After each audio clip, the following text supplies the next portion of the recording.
quem participa agora conosco é a nossa comentarista Rita Mundim.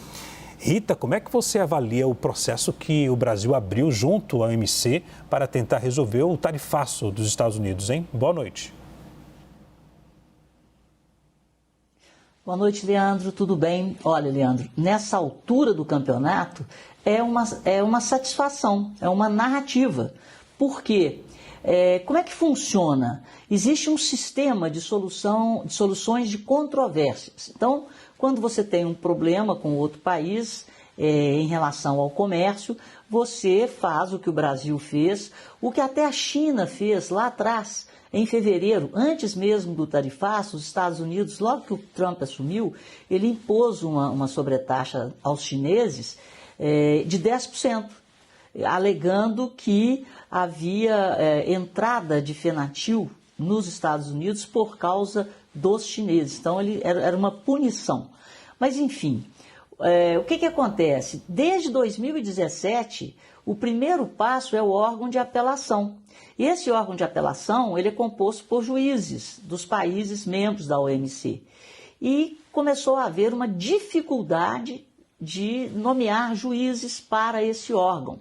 E essas dificuldades nasceram do acirramento das questões comerciais entre as grandes potências, principalmente Estados Unidos e China. Resumo da ópera: desde 2019 nada funciona, porque os Estados Unidos, por exemplo, não nomeiam ninguém. Então, como o Trump está coordenando o tarifaço, você acha que nessa altura do campeonato eles vão nomear juízes para o órgão de apelação da OMC? Então, o que está havendo é que quem está do outro lado da tarifa, quem está sofrendo mais, para dar uma satisfação e não negociar, às vezes, como é o caso do Brasil, faz essa apelação a um órgão que não está funcionando. Então, o que nós precisamos é de diplomacia e de negociação. Todo mundo está negociando. Se a OMC estivesse funcionando, você acha que o Japão, a União Europeia, o Reino Unido, a China estariam sentando na mesa de negociações? O que está acontecendo, e isso que me preocupa muito, é que o Brasil está querendo fazer um contraponto do mundo. Tudo bem que nós estamos com 50% de tarifa na cabeça, como a Índia também está com 50%. Mas qual é a razão dessa tarifação mais alta? A razão chama-se BRICS, mas na verdade a razão chama-se Rússia, China, Índia e Brasil, fazendo um contraponto ao sistema de comércio que existe hoje no planeta e um contraponto a essa revisão tarifária que os Estados Unidos resolveram fazer para melhorar a sua balança comercial e a sua arrecadação. É isso que está acontecendo. Agora, Rita, qual a sua avaliação sobre o que se sabe do plano de contingência ao tarifaço até aqui, hein? Leandro, eu volto até no que eu acabei de falar. O tarifaço está aí, é uma realidade. Então, a gente tem que... a realidade, às vezes, ela dói, mas a gente tem que entrar no meio dela e tentar resolver de acordo com o que ela nos apresenta. Quando você faz um plano de contingência, ele é necessário, mas ele é necessário para apagar focos de incêndio. Mas o que você precisa é debelar as causas do incêndio, ir fundo. Aí é necessário estratégia. Então, qual é a estratégia do Brasil? Primeiro, eu acho que deveria ser negociar, mas não tem sido esse o posicionamento. O posicionamento tem sido de afrontar, enquanto os principais países do mundo estão negociando, inclusive a China. Já a Índia recebeu essa sobretaxa porque ela está comprando petróleo dos russos e a Rússia está em guerra com a Ucrânia. E o Trump, esse é que é o grande lance do BRICS. Quando você tem as democracias unidas e você tem um comércio que é feito na liquidação desses contratos através do SWIFT, usando o dólar, então isso faz com que essas democracias possam impor sanções a determinados países, como foi o caso da Rússia com a invasão da Ucrânia, como já foi o caso da Venezuela, de Cuba. E essa movimentação nos BRICS assusta, porque você tem regimes totalitários entrando e afrontando esse sistema de negociação que existe e que foi criado lá desde o final da Segunda Guerra. Então, esse é que é o grande problema.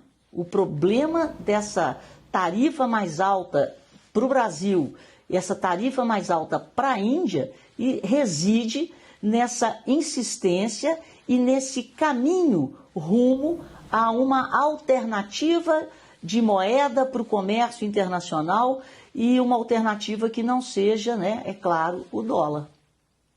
Agora, Rita, como vimos há pouco, o governo Lula tem sinalizado a estratégia de tentar reforçar ainda mais os laços com os países do BRICS diante do tarifaço. Essa estratégia, Rita, protege ou prejudica o Brasil?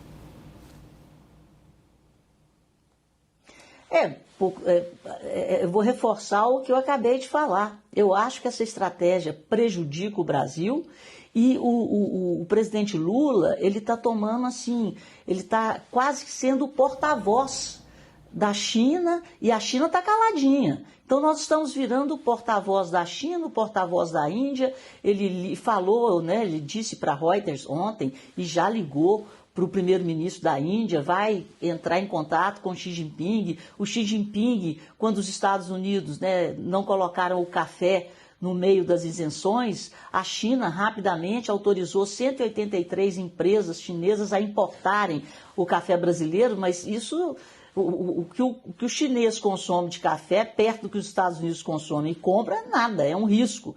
E aí vem, né, essas medidas que vão ser anunciadas. Vamos proteger o empregado, vamos proteger o trabalhador, vamos proteger as pequenas empresas. Gente, é muito difícil você trabalhar e abrir um mercado do tamanho dos Estados Unidos. E, por outro lado, afrontar aquele que é líder em tecnologia e é o líder do mercado financeiro global é uma coisa muito perigosa, né? As consequências que nós podemos ter em relação a, por exemplo, a produtividade e a própria inserção de competitividade no comércio global, porque a tecnologia está lá, né? E nós não é nada saudável brigar com aquele país, por exemplo, que mais investe no Brasil. Nós temos aqui as Big Techs todas com investimentos altos no Brasil. Então eu acho que precisa de diplomacia, menos ideologia, porque as coisas estão assim tomando um rumo em que o Brasil está fazendo realmente um contraponto. E o Trump, do tamanho dos Estados Unidos, do poderio dos Estados Unidos, no que diz respeito a sistema financeiro, no que diz respeito à tecnologia, à produção, né, de conhecimento, então a gente fica assim meio que podemos ficar um pouco órfãos, no sentido de desenvolvermos o nosso país e de mantermos mercados que foram conquistados ao longo dos anos. Então, repito, é menos ideologia e mais diplomacia nesse momento.